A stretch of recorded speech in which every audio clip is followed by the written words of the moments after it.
Då står vi i väntrummet på nya sprututbytet i Stockholm. Vi har en ingång. Ja. Naturligtvis. Vi har ett väntrum som behöver inredas kanske lite mer, men det finns ändå plats att i lugn och ro vänta på sin tur. Och sen så kommer man helt enkelt in till den disken där själva sprututbytet sker helt enkelt. Man lämnar in, alltså om man inte, först ska man registreras då som jag berättade, om man inte är det sedan tidigare. Ja. Så att vi vet vem det är vi träffar. Men annars är det egentligen bara att lämna in sina använda smutsiga sprutor och så delar vi ut motsvarande rena. Och så har vi möjlighet att liksom efterhöra hur man mår, behöver man hjälp med någonting, ska man provta eller ska man vaccinera. Och är det så att man behöver någonting som tar lite mer tid, då har vi samtalsrum och behandlingsrum på andra sidan korridoren. Det här är ju ett av samtalsrummen där vi kanske har en lite mer utrustning. Men här kan vi i alla fall lugn och ro sitta och diskutera vad man behöver hjälp med. Man kan sitta och prata med en kurator här till exempel, eller prata med en sjuksköterska eller prata med en läkare. Allt utifrån behov. Så det är väl det vad det här rummet är till för. Sen så har vi ett behandlingsrum också. Och som du ser, allt är inte riktigt färdigt än, med några dagar på oss. Men vi har en undersökningsbrits där man kan göra undersökningar. Man kommer också kunna bli undersökt av en barnmorska här. För att en eftermiddag i veckan så kommer det finnas en barnmorska här för de kvinnliga besökarna.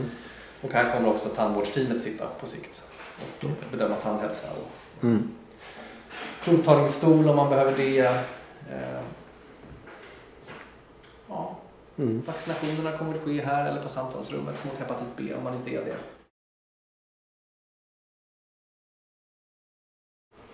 Man kan väl säga att jag har 3 uppdrag. Det ena är att jobba med smittskydd såklart. Och då handlar det om att ett sprutbyte där man kan lämna in använda smutsiga nålar och sprutor och få rena i utbyte. Samtidigt som man också erbjuder provtagning för HIV, hepatiter, vi vaccinerar mot hepatit B. Och pratar om riskbeteende för att man ska riskreducera, eftersom vi vet att riskbeteendet i den här gruppen är väldigt stort, och i Stockholm är det i synnerhet stort eftersom det inte har funnits möjlighet i någon större utsträckning att byta nålar och sprutor. Jag vet ju att ni på Brukarföreningen har haft det sedan länge och det är jättebra, men det här blir en annan sak då, där vi erbjuder andra vårdmöjligheter. Men sen kommer vi jobba med hälsan generellt i gruppen också. Och därför kommer vi ha en barnmorska här en eftermiddag i veckan. Vi kommer ha en tandvårdsteam här på sikt som kommer titta på tandhälsa och vi behöver remittera till tandläkare. Och vi kommer ha en specialutbildade sjuksköterskor från infektionssjukvården och beroendesjukvården som kan hjälpa till att informera kring hur man kan jobba med sin hälsa på olika sätt. Och sen kommer man läkare, eller jag kommer här på 50% och kunna behandla smärre blessyrer, kanske behandla en mjukdelsinfektion, en abscess eller något sånt där. Så det är en bit också. Den tredje biten är ju att vi också, för de som är motiverade, erbjuda hjälp med länkning till beroendevården och socialtjänsten. Vi kommer ha en kurator här på heltid som har möjlighet att hjälpa till med de bitarna om man önskar. Det här är ett uppdrag som infektionsklinikerna har fått och det här är sjukvård, och därför har vi också då krav på oss att det ska finnas, att man ska skrivas in på mottagningen. Så vill jag vara tydlig och säga från början innan jag går igenom det att vi har ju en väldigt hög sekretess på den här mottagningen där inga vårdgivare utanför sprutbytet kan komma åt våra journalanteckningar, och de som jobbar här har sekretess gentemot andra vårdgivare. Så det ska vara en trygg miljö för den som kommer hit och byter sprutor. Men om man då är 20 år eller äldre, som lagen säger att man måste vara, och att man är bosatt i Stockholms län eller vistas här långsiktigt, så skrivs man in helt enkelt. Man får säga vem man är. Vi kontrollerar att det är en korrekt identitet. Det måste vi göra, det är ett krav på oss. Så man måste ha någon slags ID med sig typ, eller någonting? Ja, någonting som styrker sin identitet. Alltså det behöver inte nödvändigtvis vara ett körkort eller ett ID-kort. Men om det är något som verkligen styrker att man är den man är, så skriver in personen. Och då får man helt enkelt svara på lite frågor kring hur det ser ut socialt runt omkring bara en kort frågeställning kring hur missbrukssituationen ser ut. Och lite grann vad man har för uppfattning kring vilka blodsmittor man har, om man är hepatit C-smittad, om man är HIV-smittad och sådär. Och sen så kommer vi ta prover. Och det är jätteviktigt för att kunna jobba med smittskydd att man kan på ett liksom korrekt sätt informera vilka sjukdomar man har och inte har. Så att man vet vad man ska skydda sig mot. Och sen så får man helt enkelt byta sina sprutor och få rena. Och sen så kommer vi även här tillhandahålla uppdragningskärl och filter, eftersom vi vet att det är en stor faktor i smittspridning hepatit C i första. Det här är ett sprututbyte och det bygger på att man får så många sprutor som man lämnar in. Sen är det så att om man kommer första gången och inte har några sprutor så kommer vi lämna ut 3 sprutor och 3 nålar. Och sen när man kommer tillbaka och lämnar in dem så kan man dubblera dem. Och sen kan man dubblera dem igen. Och max antalet som vi delar ut är 30 stycken sprutor och 30 kanoner. Är det under en viss period eller typ 30? Kan man komma varje dag typ, eller måste det gå en viss period innan man får komma igen?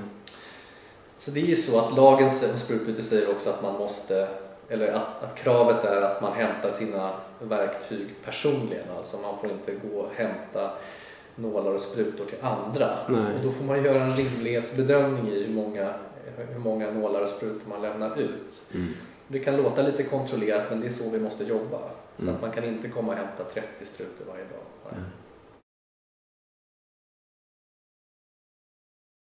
Vi har en skyldighet som alla andra vårdenheter att om man det handlar egentligen bara om en misstanke om att barn skulle fara illa, så måste vi göra en anmälan. Så det är vi tvingade till att göra. Så svaret på den frågan är ja. Kommer man hit med ett minderårigt barn så måste vi informera sociala myndigheter om det. Men tanken med en sånt förfarande är ju inte att i grunden att vara elak. Det handlar ju om att vi måste göra det. Det andra är ju att man ska starta en utredning för att se om det finns någon anledning till att göra någon social insats. Sen vet jag att det kan uppfattas olika i gruppen, men vårt mål på sprututbytet är ju ändå att så många som möjligt ska komma hit för att kunna skydda sig mot att bli sjuk från HIV och hepatiter. Det är vårt mål, men vi måste ändå följa de lagar och regler som finns i Sverige.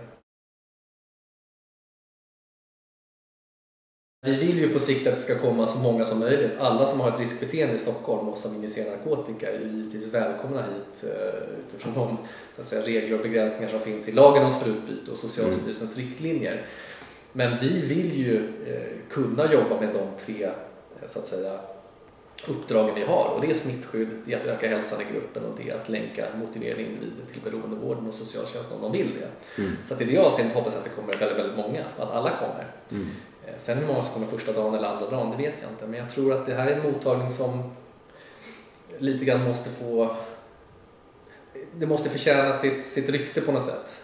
En del kanske är väldigt avvaktande, men jag tror att med tiden så kommer man förstå att det här är en mottagning som är väldigt öppen, som riktar sig till gruppen som behöver hjälp, och vi kommer ha väldigt fördomsfri och icke-moraliserande grund som vi vilar på. Så att min förhoppning är att alla kommer kunna känna sig välkomna här. Och det har man ändå lyckats åstadkomma ganska bra i Malmö. Men de har hållit på sedan 87, så de har haft tid på sig. Så att vi behöver tid, men det kommer bli bra det här. Det är jag helt övertygad om.